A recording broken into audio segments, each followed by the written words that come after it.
Hello to everyone tuning in. Just a quick start. It's a fun idea if you share where you're listening from. Thanks. Like and subscribe, and let's get comfortable and start the fun. I wake up to the soft hum of the ceiling fan and the familiar warmth of our bed. Laura is still asleep beside me, her chest rising and falling gently, the morning light playing across her face.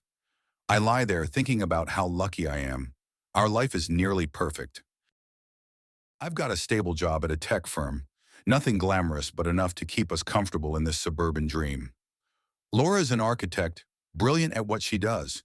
We've been married for 8 years, and despite the ups and downs, we've made it work. I quietly slip out of bed, careful not to wake her, and head downstairs. The house is silent, peaceful. I brew a pot of coffee, enjoying the solitude of these early morning moments. As I sip my coffee, I think about Laura. Lately, she's been different, distant. She blames it on work, the pressures of deadlines and demanding clients. I want to believe her, but there's something off, something I can't quite put my finger on. But I push the thoughts aside, convincing myself it's just a rough patch. Nothing more. Laura comes down a bit later, already dressed for the day, her hair swept up in that effortless way she has. She looks stunning, as always. We exchange the usual morning pleasantries, her kiss on my cheek feeling colder than it used to. But I tell myself it's just me overthinking again. We sit down for breakfast, and I notice she's barely touching her food. I ask if everything's okay, and she gives me that tired smile, the one that doesn't reach her eyes. Just work, she says. I might have to go in later if things don't settle down. I nod, pretending to understand, but a knot forms in my stomach. After breakfast, I head to my office, losing myself in emails and reports. Hours pass, the routine mundane, yet comforting. Around noon, Laura comes into my office, her expression unreadable. "I've been called in," she says, grabbing her coat. "I'll be back later tonight." I stand up, a sense of unease creeping in. "Can it wait? It's Saturday, Laura." She shakes her head, already halfway out the door. "It's urgent. I'm sorry, but I have to go." I watch as she leaves, the door closing with a quiet click behind her. Everything seems ordinary, but something about the way she rushed out feels wrong, unsettling. I try to shake off the feeling, telling myself it's nothing, just work stress. But as I sit back down at my desk, the unease lingers, like a shadow I can't quite shake. Then the phone rings, snapping me out of my thoughts. I pick it up, expecting a client or maybe Laura checking in. But it's neither. The voice on the other end is one I don't recognize. Yet the words he speaks will shatter the fragile world I've been clinging to. The phone feels heavy in my hand, my heart pounding so loud it drowns out everything else. I hear the words again in my head, echoing like a cruel joke. "Baby, hurry up. Daddy's already waiting for you." I'm paralyzed, staring at the wall, unable to process what just happened. The man on the other end, thinking he was talking to Laura, said those words with such casual intimacy that it made my skin crawl. Who the hell is this? I finally managed to spit out, my voice shaking with rage. There's a pause. I hear him take a breath, realizing his mistake. "Who's this?" he counters, his tone suddenly wary. "I'm her husband, you bastard. Why are you talking to my wife like that?" Another pause. Then the most infuriating sound. A laugh. Low and mocking, like he's amused by my outrage. "Oh, I see. So you're the cuckold she's been talking about." My blood turns to ice. "What did you just call me?" "Listen here, cuckold," he says, his voice dripping with contempt. "I call her when I need her, and she comes running. She agreed to it herself. If you didn't know, well, that's your problem, not mine." I can't speak. The rage boiling inside me is so intense that I feel like I might explode. My vision blurs, and I grip the phone so hard that my knuckles turn white. But I manage to control myself, barely. I slam the phone down, the sound reverberating through the empty house. I stand there shaking, trying to make sense of what I just heard. Laura, my Laura. I can't believe it. I don't want to believe it. My mind races, grasping for explanations, excuses, anything to make this nightmare go away. But there's nothing, just the cold, hard truth hanging in the air. I stumble back to the living room and collapse onto the couch, my head in my hands. Images of Laura flood my mind. Our wedding day, the vacations we took, the quiet nights we spent together. All of it feels tainted now, stained by the betrayal that's been lurking beneath the surface. I don't know how long I sit there, lost in my thoughts. Time seems to stretch, every minute dragging like an eternity. I replay the phone call over and over, each time hoping I misheard, that it's some terrible misunderstanding. But the words are clear, undeniable. Finally, I get up, my legs unsteady beneath me. I need answers. I need to know how deep this goes, how long she's been lying to me. I walk upstairs to our bedroom, the one we've shared for years, and start searching. I don't know what I'm looking for, but I tear through the room like a man possessed. Drawers are emptied, closets are ransacked, but I find nothing. Nothing that gives me any clues, any insight into the double life she's apparently been leading. Frustration gnaws at me. I've always trusted Laura, never questioned where she was or who she was with. Now I feel like a fool, blinded by my own naivety. The realization is like a punch to the gut. She's been playing me, and I didn't see it coming. I'm about to give up when I notice her laptop on the nightstand. My hands tremble as I open it, the screen flickering to life. I navigate to her email, praying that she's careless enough to leave something incriminating. As I skim through her inbox, my heart races, every new message a potential bombshell. And then I find it, a series of emails from her boss. They're brief, curt, filled with the kind of suggestive language that leaves no room for doubt. "Can't wait to see you tonight," one says. "Bring that dress I like," says another. My stomach churns as I read them, each word confirming my worst fears. This isn't just an affair, it's something deeper, more insidious. And she's been lying to my face every single day. The anger that's been simmering inside me erupts. I slam the laptop shut and hurl it across the room, the screen shattering as it hits the wall. The sound is satisfying, but it doesn't dull the pain. Nothing does. I sit on the edge of the bed, my head in my hands. I feel like I'm drowning in a sea of betrayal, unable to catch my breath. My thoughts are a chaotic mess, swinging wildly between rage and despair. I can't stay here, can't sit in this house with all its memories, knowing what I know now. I grab my keys and head out the door, not caring where I go, just needing to escape. As I drive aimlessly through the streets, I replay every interaction with Laura, looking for signs I missed, clues that should have tipped me off. But there's nothing. She played her part well, keeping her secrets hidden behind that beautiful smile. The betrayal cuts deep, but so does the humiliation. She's been making a fool out of me, letting her boss call me a cuckold while she slips out of our bed and into his. The thought of it makes me sick, but I can't stop the images from flooding my mind. Her with him, their bodies entwined, her laughing at how easily she's deceived me. I find myself driving towards her office, the building looming in the distance like a beacon. I don't know what I'll do when I get there, but I need to confront her, to see her face when she realizes I know everything. My hands grip the steering wheel tightly as I pull into the parking lot, my heart pounding in my chest. But as I sit there staring at the building, doubt creeps in. What if she denies it? What if she's got some explanation that makes me doubt myself? I can't let her twist this. Can't let her manipulate me like she's been doing all along.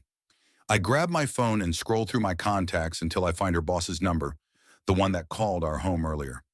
My finger hovers over the call button, 1,000 thoughts racing through my mind. But before I can press it, the door to the building opens, and I see her. She's walking out with him, laughing, her hand resting on his arm like it's the most natural thing in the world. My heart stops, a wave of nausea washing over me. They're so close, so intimate, and it's clear this isn't just some fling. It's something more, something that's been going on for far longer than I realized. I duck down in my seat, my breath coming in shallow gasps. I feel like I'm going to be sick, but I force myself to watch, to take it all in. They're heading towards his car, and I see her lean in and kiss him, her lips lingering on his like she's done it 1,000 times before. The sight of it makes me want to scream, but I bite my lips so hard I taste blood. I watch as they drive off together, her hand still resting on his thigh as they disappear into the distance. The rage I felt earlier has turned into something darker, something cold and calculated. I'm no longer just angry. I'm determined. I need to know everything. I need to find out how long this has been going on, how deep this betrayal runs. I start my car and drive back home, my mind racing with possibilities. I know I have to be smart about this, have to gather evidence before I confront her. I can't let her weasel out of this. Can't let her turn this around on me. When I get home, I head straight to the basement, to the old boxes of electronics I've kept over the years. I dig through them until I find what I'm looking for. A small, discreet camera. It's outdated, but it'll do the job. I'll set it up in the house, catch her in the act if I have to. I'll gather every bit of evidence I can before I confront her. As I set up the camera in our bedroom, my hands steady, my mind focused. I think about the trial that's coming, the confrontation that will determine the fate of my marriage, and maybe my life. This isn't just about the affair anymore. It's about exposing the truth, no matter the cost. I finish setting up the camera and take a deep breath, the weight of what I'm doing settling over me. I know this is just the beginning of something dark, something dangerous. But I'm ready. I have to be. There's no turning back now. I sit across from Laura at the dinner table, the silence between us heavy, like a thick fog that neither of us is willing to penetrate. The food on my plate is untouched, the appetite I once had now replaced by a gnawing sense of dread. I need to confront her, to hear her say it, to see her reaction when I bring it up. But I can't seem to find the words. How do you accuse your wife of betraying you with another man? Finally, I break the silence, my voice strained. Laura, is there something you want to tell me? She looks up from her plate, her eyes widening in surprise. What do you mean? I take a deep breath, my hands clenching into fists under the table. I got a call today. From your boss. Her fork clatters to the plate, and for a moment I see something in her eyes. Fear, maybe. But it's gone as quickly as it appeared, replaced by a mask of calm. What did he say? I watch her closely, searching for any sign of guilt, any crack in her facade. He said something inappropriate, like you two are more than just colleagues. She blinks, her expression carefully neutral. What exactly did he say? I repeat the words, each one like a dagger, slicing through the tension in the room. He called you baby and said, Daddy's waiting for you. Laura's eyes narrow and she lets out a bitter laugh. He was joking. That's just how he is. Inappropriate, yes, but nothing more. I can't believe you're taking this seriously. I feel a surge of anger. Don't lie to me, Laura. I'm not stupid. I know something's going on. She meets my gaze, her face hardening. I'm not lying. He's messing with you, trying to get under your skin. He knows you're insecure, and he's using it against you. Insecure? I almost shout, the frustration boiling over. This isn't about insecurity, it's about trust. And right now, I don't know if I can trust you. Laura stands up abruptly, pushing her chair back so hard it nearly topples over. If you don't trust me, that's your problem, not mine. I'm done with this conversation. She storms out of the room, leaving me sitting there, seething with a mixture of rage and helplessness. I want to believe her, I really do, but there's a nagging voice in the back of my mind that won't shut up. I know there's more to this, and I need to find out what. That night I can't sleep. I lie in bed staring at the ceiling, my mind racing with possibilities. Every time I close my eyes, I see them together, her with him, laughing at how easily they've deceived me. The thought is unbearable, a twisted knife in my gut that keeps me awake until the early hours of the morning. When I finally drift off, it's not into peaceful sleep, but into a restless, fitful state, haunted by nightmares of betrayal and loss. I wake up feeling worse than before, my resolve hardened. I can't let this go. I have to know the truth, no matter how much it hurts. Over the next few days, I follow her, tracking her every move. I know it's obsessive, that I'm crossing a line, but I can't help it. I need to catch her in the act, to see it with my own eyes so there's no room for doubt. I trail her to work, to meetings, to lunch with her colleagues, but everything seems normal. Nothing out of the ordinary. It's infuriating, like she's one step ahead, always covering her tracks. But then one evening, I get a break. She tells me she's working late, but when I drive by her office, it's dark and empty. My heart races as I follow her to a hotel across town. I park a safe distance away and watch as she gets out of her car, looking around nervously before slipping inside. I wait for what feels like hours, the tension building in my chest until I can hardly breathe. Finally, I see her again, walking out with him. Her boss. They're close, too close, their bodies brushing against each other as they head to his car. He leans in to kiss her, and she doesn't pull away. My worst fears are confirmed, and the sight makes me sick to my stomach. I follow them, keeping a safe distance, my hands trembling on the steering wheel. They don't go far, just to a nearby bar. I watch as they sit together in a secluded corner, their heads close as they talk, laugh, and touch. Every second of it is torture, but I can't tear my eyes away. After what feels like an eternity, they leave the bar and head back to the hotel. I know what's going to happen next, and it takes everything in me not to burst in there and confront them. But I can't. Not yet. I need more proof, something undeniable, something that will leave no room for her to deny it.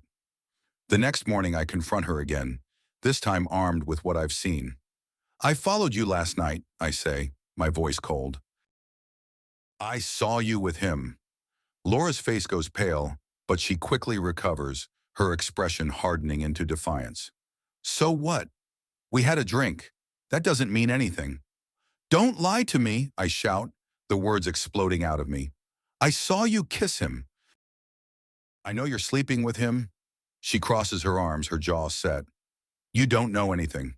You're paranoid, obsessed. This is your problem, not mine. Her words cut deep, but I don't back down. I'm not paranoid, Laura. I'm not obsessed. I'm a husband who's been lied to and betrayed. And I'm not going to let you turn this around on me. She doesn't say anything, just stares at me with a mixture of anger and contempt.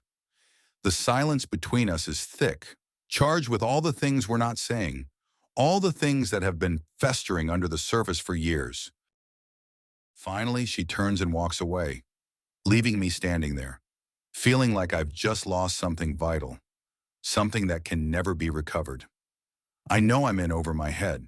The affair is just the tip of the iceberg, and the more I dig, the more I realize how deep this goes. Laura is involved in something dangerous, something that could destroy us both. But I can't stop. I have to know the truth, no matter the cost. The next few days are a blur of surveillance, sleepless nights, and a growing sense of dread. I find out that her boss isn't just her lover. He's involved in something much darker, something criminal. I start to piece together the puzzle, the late-night meetings, the secret phone calls, the strange money transfers. Laura is in deep, and I'm terrified for her, for us, for what this means. I try to confront her again, but she's evasive, defensive, and I can see the walls closing in around her. She knows I'm getting closer to the truth, and it scares her. But instead of coming clean, she pushes me further away, retreating into a shell of lies and half-truths. One night, I'm following her again, this time to a warehouse on the outskirts of town. It's late, and the area is deserted, the kind of place where bad things happen in the shadows. I park a safe distance away and watch as she meets with a group of men, their faces hidden in the darkness. They're talking, but I can't hear what they're saying. All I can see is the tension, the fear in her eyes as they hand her a briefcase. As they leave, I decide to follow one of the men, hoping to find out more. But as I start my car, I realize I'm not the only one watching. A pair of headlights flash behind me, and my heart leaps into my throat. I've been made. I try to drive away, but the car behind me speeds up, forcing me off the road. I crash into a ditch, my head slamming against the steering wheel, dazed and disoriented. Before I can react, the door is yanked open, and I'm dragged out of the car. I struggle, but there are too many of them, their hands rough as they force me to the ground. One of them leans in close, his breath hot against my ear. "You should have stayed out of this," he hisses. "Now you're in over your head."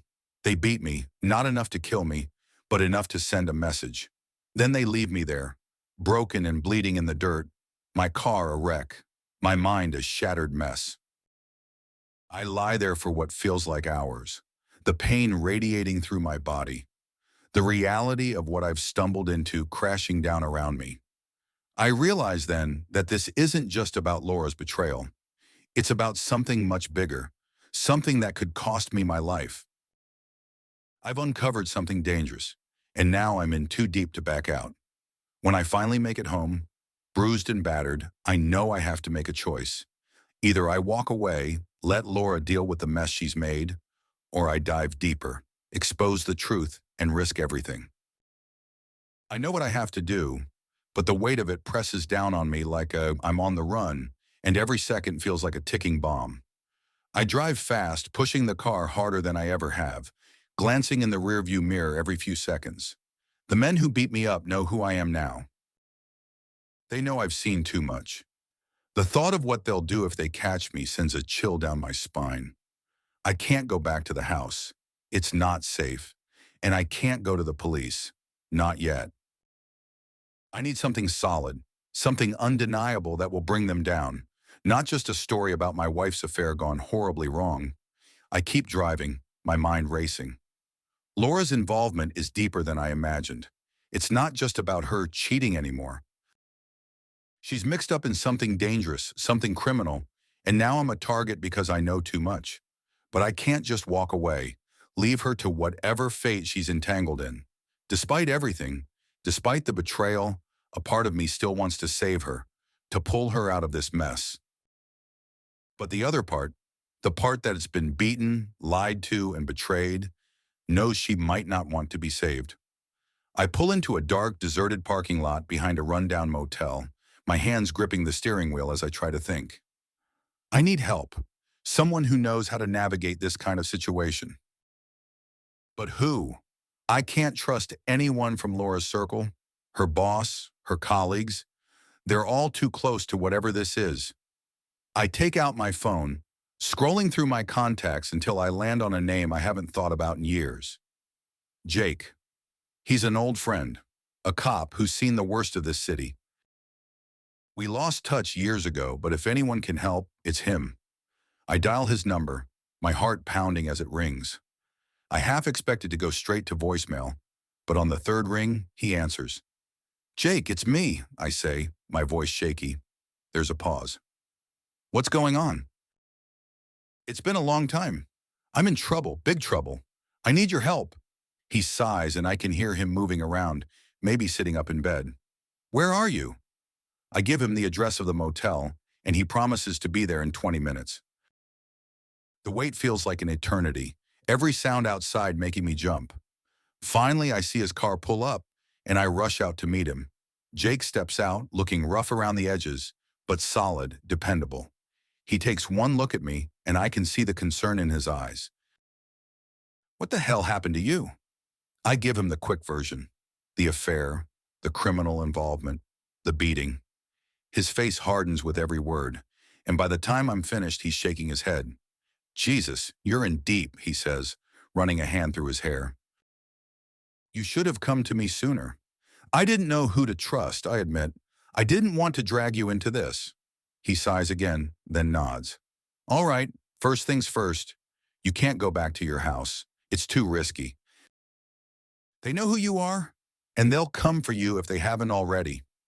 I nod, already knowing that I'm not safe. "What do we do now?"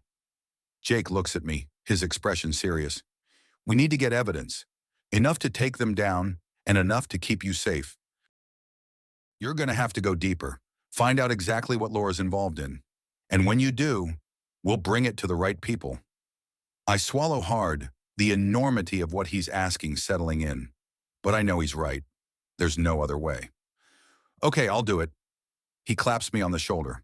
Good, but you need to be careful. These people don't play around, and they won't hesitate to kill if they think you're a threat.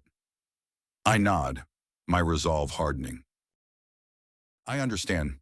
The next few days are a blur of clandestine meetings with Jake, gathering information and piecing together the puzzle that my life has become. I track Laura's movements, record conversations, take photos. Every piece of evidence I collect feels like another nail in the coffin of our marriage. But I can't stop now. I'm in too deep, and the only way out is through. One night, I follow Laura to a warehouse on the outskirts of the city. It's the same place I saw her meeting those men before. This time, I'm better prepared. I have a camera with a long lens, a digital recorder, and Jake's backup just a few blocks away. I watch from the shadows as she enters the building, her face tense, her body language nervous. She's in over her head too, I realize, and the thought makes my chest tighten with conflicting emotions.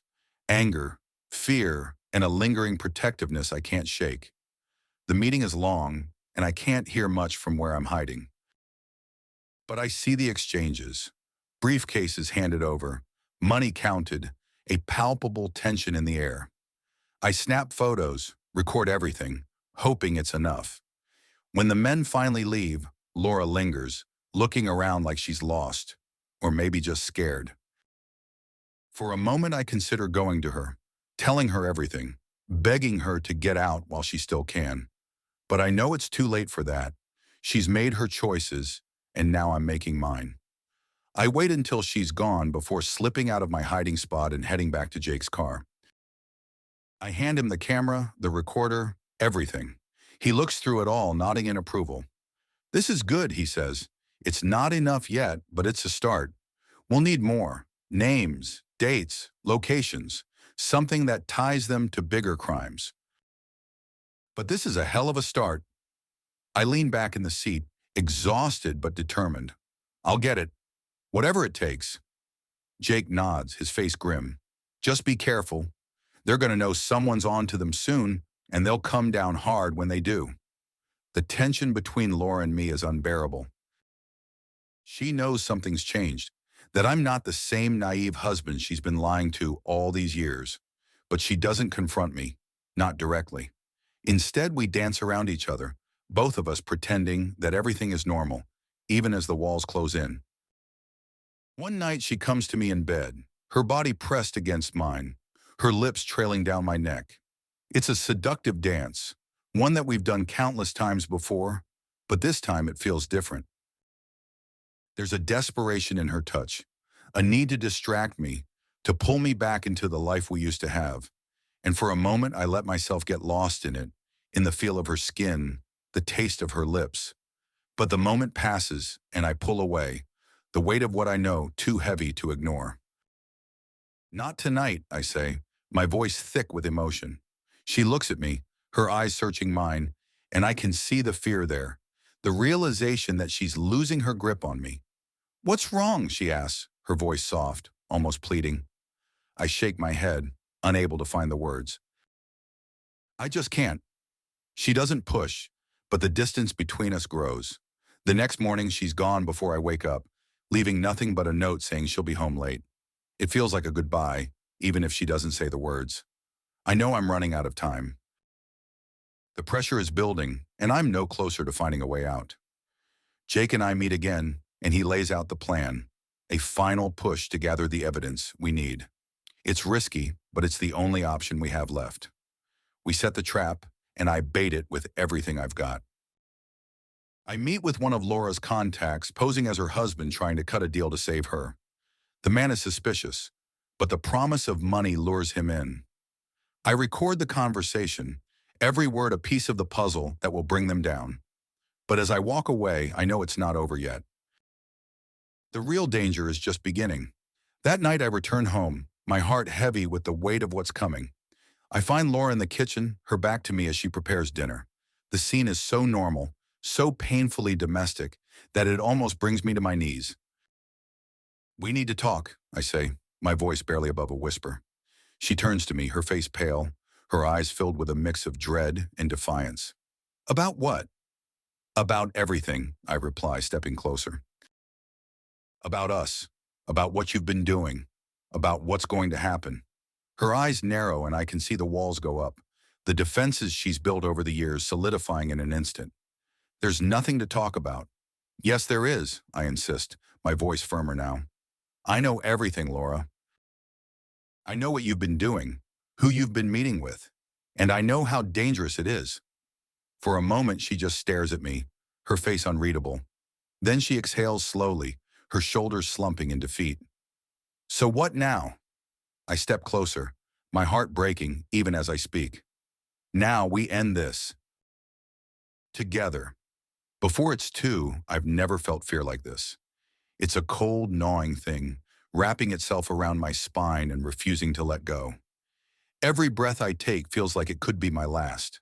The trap is set, but I know it's a fragile thing, ready to snap shut at the slightest misstep. Laura's in the middle of it all, and whether she realizes it or not, she's already in too deep. Jake and I go over the plan one last time. We're sitting in his car, parked a few blocks away from the warehouse where it all began. The night is thick with tension, every shadow stretching into something ominous. The plan is simple. Laura meets with her contacts as scheduled. I'm wired, recording everything. Jake will be nearby, ready to swoop in with backup as soon as we have what we need. We need them to incriminate themselves, to say the words that will put them away for good. You sure you're up for this? Jake asks, his voice low, his eyes searching mine. I nod, even though I'm not sure of anything anymore. I have to be. He squeezes my shoulder, a brief moment of reassurance before the storm. Just stay calm. Stick to the script. We'll get them. I get out of the car and walk toward the warehouse, my heart pounding in my chest. The darkness swallows me as I approach the entrance. The massive steel doors looming like the gates to some hell I never imagined entering. But here I am, and there's no turning back. Inside, the air is stale, the only light coming from a few flickering bulbs hanging overhead. The place smells of oil and metal, a fitting backdrop for the grim business about to go down.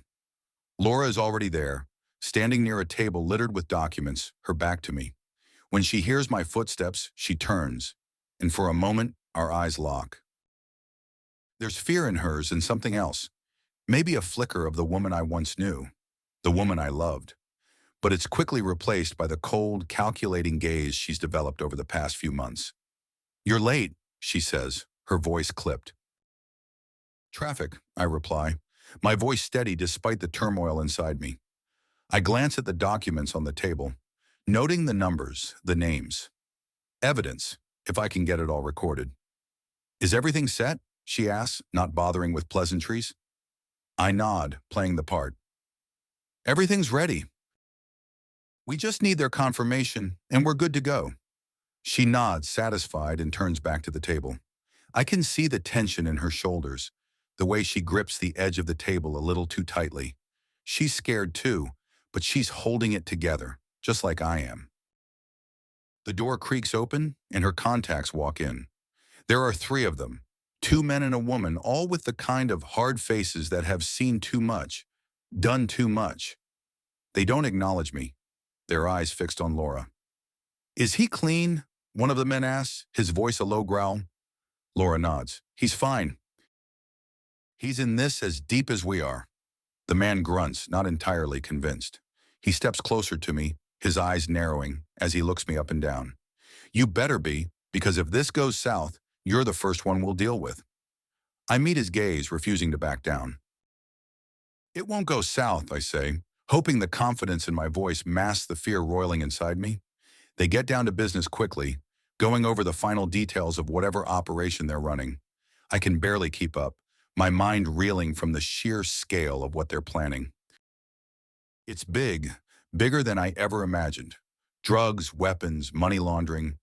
It's all there, and Laura is right in the middle of it. My hands tremble slightly as I adjust the wire under my shirt, making sure it's picking up every word. This is it. This is the evidence we need, but the risk is overwhelming. If they suspect anything, If they catch on that I'm recording them, I won't walk out of here alive.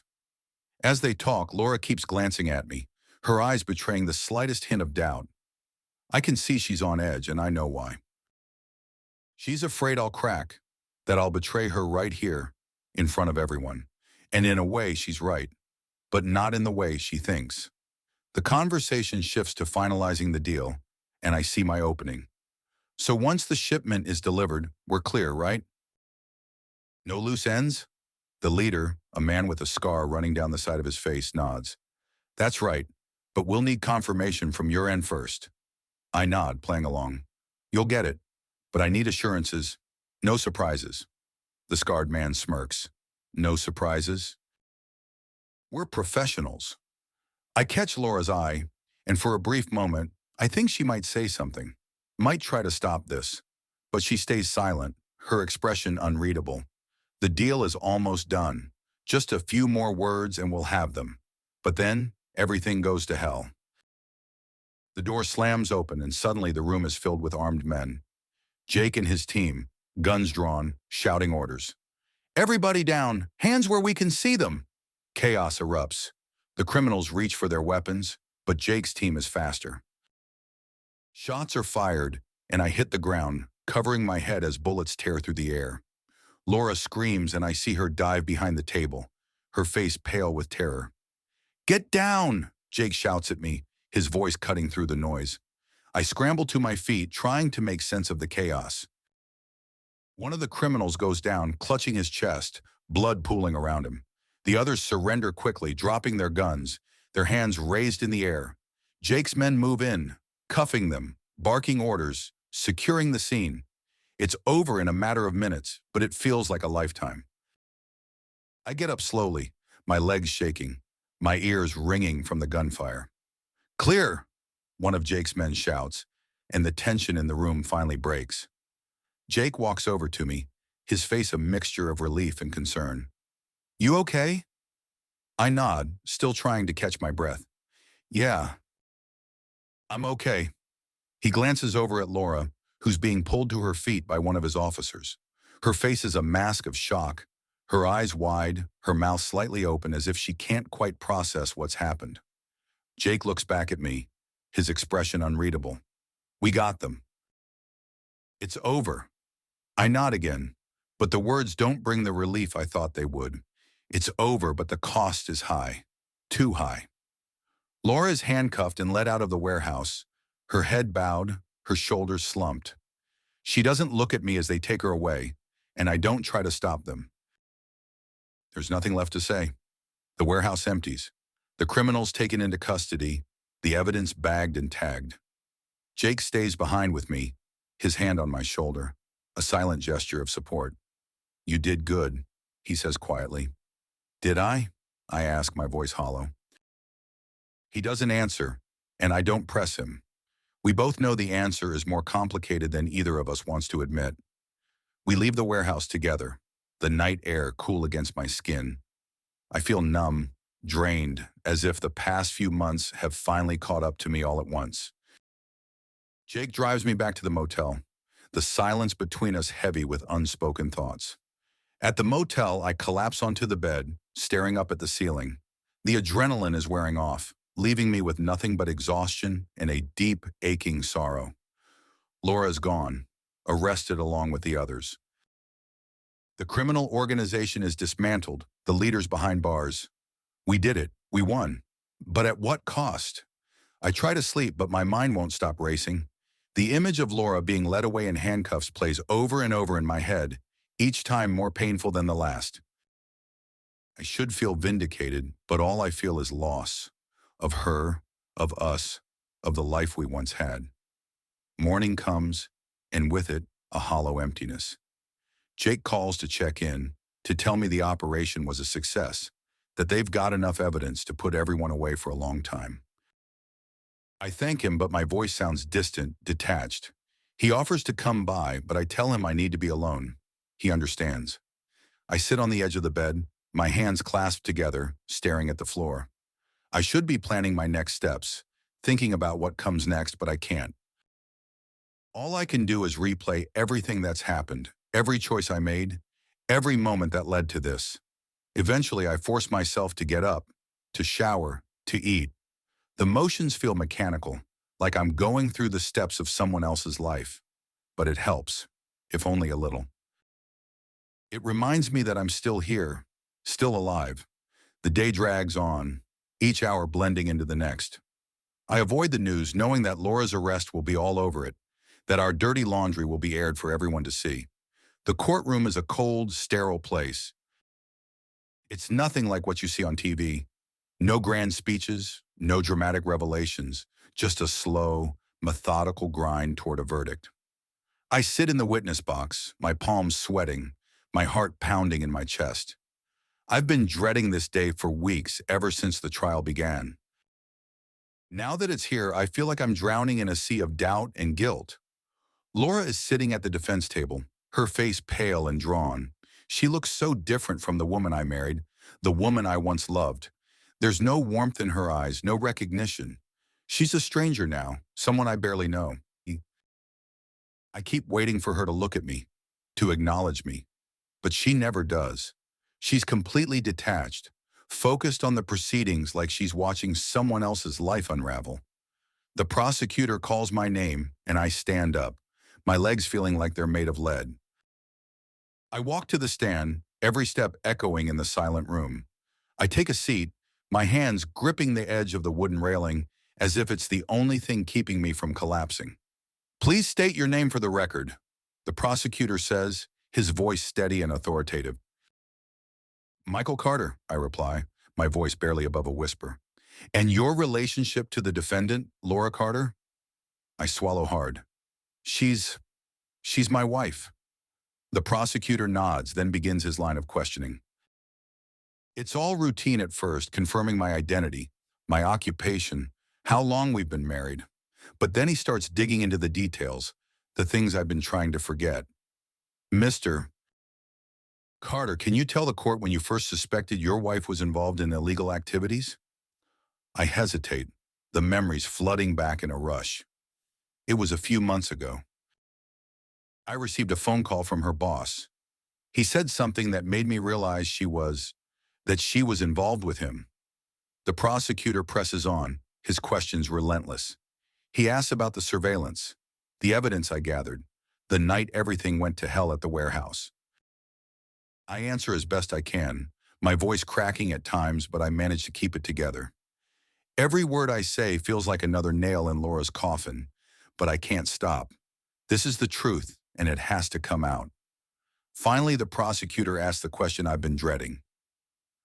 Mr. Carter, in your opinion, was your wife a willing participant in these crimes? I freeze, my mind racing.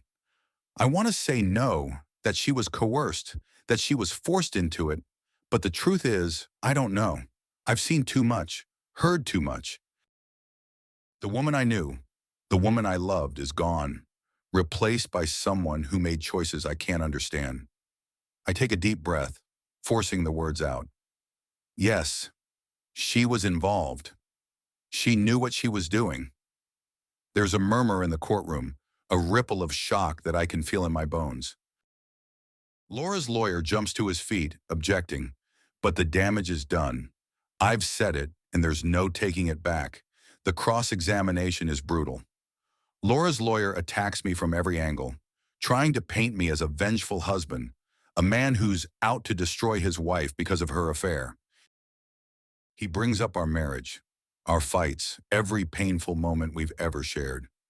I try to stay calm, but it's like being flayed alive, every word stripping away another layer of my sanity. Mr.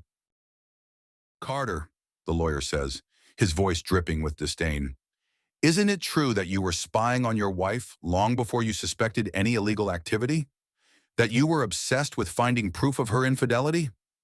I want to scream at him, to tell him he's wrong, but the truth is, he's not. I was obsessed. I was desperate to know the truth, no matter the cost. But that doesn't change what I found, what I uncovered. Yes, I admit, my voice trembling. I was watching her, but I wasn't wrong. She was involved in something terrible. The lawyer smirks like he's won some victory. Or maybe you just wanted to punish her for betraying you? I shake my head, my vision blurring with tears I refuse to let fall. No, I wanted to save her. The lawyer looks like he's about to press further, but the judge calls for a recess. I'm excused from the stand, and I practically stumble back to my seat, my whole body shaking. I can't bring myself to look at Laura as I pass her. I don't want to see the contempt I know will be in her eyes. The rest of the day passes in a haze. More witnesses, more evidence, more of my life laid bare for everyone to see. By the time the judge calls it a day, I'm completely spent. I can barely make it out of the courtroom, my legs like rubber, my mind a fog of exhaustion and despair. Jake meets me outside, his face grim. You did what you had to do, he says, trying to comfort me. Did I? I ask, my voice hollow, because it feels like I've just destroyed what's left of my life. Jake doesn't have an answer for that, and I don't expect him to. We stand there in silence for a while, watching as the lawyers and reporters file out of the courthouse.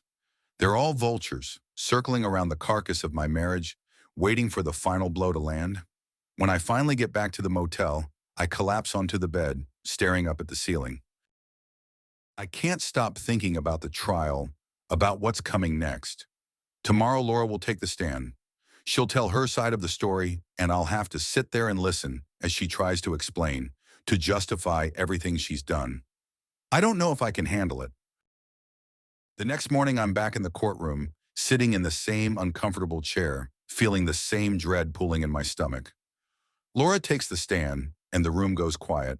She's composed, calm, like she's been preparing for this moment for a long time. Her lawyer starts by asking her about our marriage, about the good times, the love we shared. She talks about it all in the past tense, like it's something that happened to someone else, a story she's telling rather than a life she lived.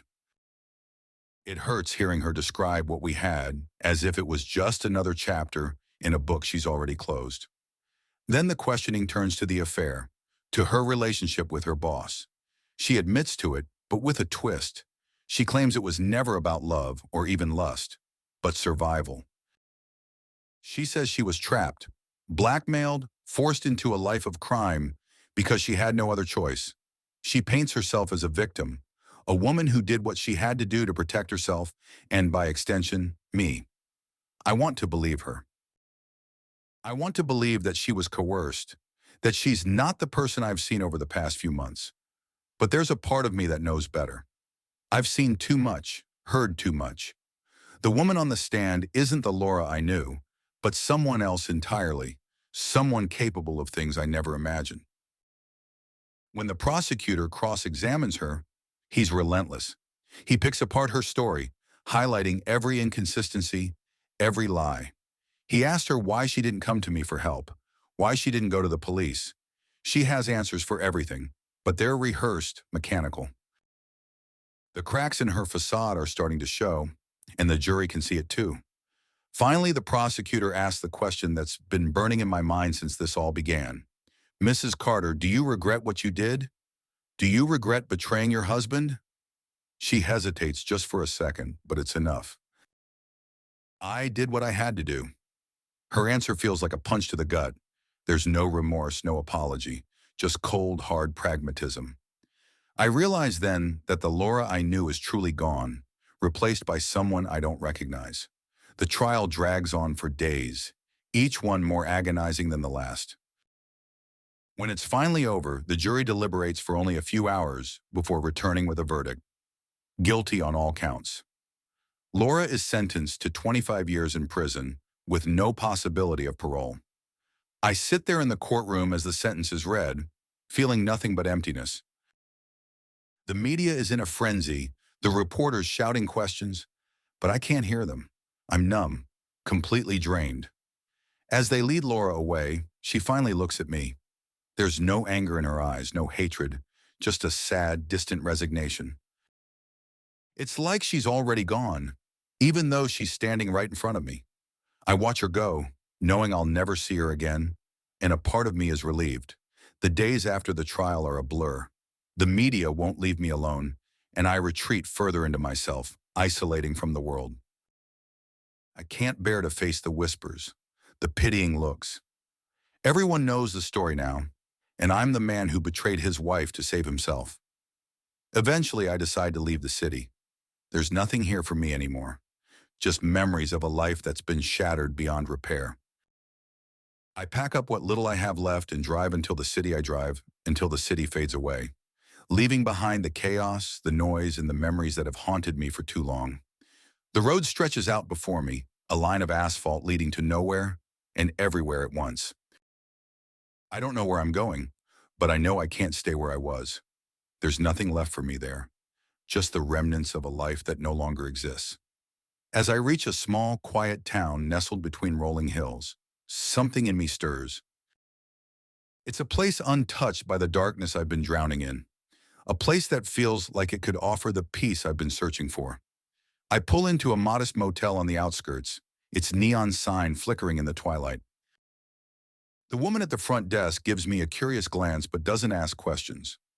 I'm just another traveler passing through, and that's exactly what I need to be. The room is small, but it's clean and quiet. I drop my bag on the floor and collapse onto the bed, staring at the ceiling as the events of the past year play out in my mind. Love, betrayal, and a desperate search for the truth that led me to destroy everything I once held dear. It all seems so distant now, like a story that happened to someone else. I lost everything: my wife, my home, my sense of who I am. But in the ashes of that destruction, I found something new, a clarity, a cold understanding of what I'm capable of. I wasn't just a victim of circumstances. I made choices that led me down this path. And now, as I lie here in this unfamiliar room, I realize that those choices have changed me in ways I never expected. I spend the next few days in the town, keeping to myself, trying to find a sense of normalcy. The locals are friendly enough, but they don't pry. They don't know me, and they don't need to. I'm a stranger here, and that's how I like it. I walk the quiet streets, drink coffee in the small diner, and try to forget the weight of everything I've left behind. But the past isn't so easily forgotten. It creeps up on me in the middle of the night, in the quiet moments when my mind wanders. I see Laura's face, hear her voice, and feel the sharp sting of betrayal all over again. I wonder if she ever thinks about me, if she regrets what she did, or if she simply moved on to whatever life she can carve out from behind bars. The thought twists in my gut, a painful reminder that no matter how far I run, I can't escape the truth of what happened. It's a part of me now, woven into the fabric of who I am, and maybe that's something I'll have to live with for the rest of my life. On the fifth day, as I'm sitting in the diner, nursing a cup of coffee, a man walks in. He's older, with graying hair and a kind face, but there's something in his eyes that catches my attention. A hardness, a sense that he's seen more than most people would care to. He orders a coffee and takes a seat at the counter, glancing around the room until his gaze settles on me. "You're new in town," he says, his voice rough but not unkind. I nod, not really in the mood for conversation. Just passing through. He doesn't seem deterred by my curt response. "You've got that look about you," he continues, stirring sugar into his coffee. The look of a man who's been through something. I don't respond, just stare into my cup, hoping he'll take the hint and leave me alone. But he doesn't. "I used to be a cop," he says after a long pause. "Retired now, but I can still spot trouble when I see it." I glance up at him, meeting his gaze. "I'm not trouble," I say quietly. "Just looking for some peace." He studies me for a moment, then nods as if he understands. "Sometimes peace isn't something you find," he says. "Sometimes it's something you make." I don't know what to say to that, so I just nod and return to my coffee. He doesn't push the conversation any further, just sits there, drinking his coffee in silence. But I can't help feeling like he knows more than he's letting on, like he sees through the wall I've built around myself. After a while, he stands up, leaves some money on the counter, and heads for the door. But before he leaves, he turns back to me. "If you ever need someone to talk to," he says, "I'm around." I watch him go, his words echoing in my mind long after he's gone. It's been so long since I've trusted anyone, since I've let anyone in. But something about this man, this place, makes me wonder if maybe, just maybe, I could start over. If I could build something new from the ruins of my old life. The next morning, I find myself walking back to the diner, not really sure what I'm looking for. But when I get there, the old man is sitting at the counter again, sipping his coffee like he's been waiting for me. I sit down next to him, and he doesn't say anything, just nods in greeting. For the first time in what feels like forever, I start to talk. Not about everything, not about Laura or the trial, but about the small things. The town, the weather, the way the coffee here tastes better than anywhere else. And he listens, not pressing for more, just letting me talk at my own pace. As the days pass, I realize that maybe I found something here. Not peace exactly, but a place where I can begin to heal, to rebuild. The old man, his name is Tom, becomes a regular fixture in my days, offering quiet companionship and the kind of wisdom that only comes from a life well lived. One afternoon, as we're sitting on a bench overlooking the hills, Tom turns to me. You ever think about helping people? Using what you've been through to do some good? I frown, not sure what he means. Helping people how? He shrugs. There's always someone out there who needs the truth uncovered, who needs someone to stand up for them. You've got a knack for it, whether you realize it or not. The idea lodges itself in my mind and I can't shake it. Maybe this is what I've been searching for. A way to make sense of everything that's happened, to turn the pain and betrayal into something that matters. As I sit there watching the sun dip below the horizon, I realize that I'm not the same man who walked away from the city. I'm stronger, harder, but maybe, just maybe, I'm also ready to start over, to build a new life, one that's shaped by the truth rather than destroyed by lies. And for the first time in a long time, I feel a flicker of hope.